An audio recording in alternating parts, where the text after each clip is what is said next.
சங்கீதம் 1.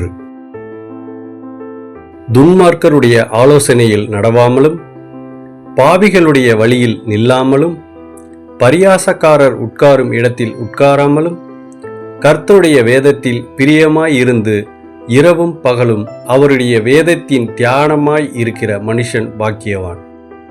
அவன் நீர்க்கால்களின் ஓரமாய் நடப்பட்டு தன் காலத்தில் தன் கனியை தந்து இலையுதிராமல் இருக்கிற மரத்தைப் போல் இருப்பான். அவன் செய்வதெல்லாம் வாய்க்கும். துன்மார்க்கரோ அப்படியிராமல் காற்று பறக்கடிக்கும் பதரைப் போல் இருக்கிறார்கள். ஆகையால் துன்மார்க்கர் நியாய தீர்ப்பிலும் பாவிகள் நீதிமான்களின் சபையிலும் நிலைநிற்பதில்லை. கர்த்தர் நீதிமான்களின் வழியை அறிந்திருக்கிறார், துன்மார்க்கரின் வழியோ அழியும்.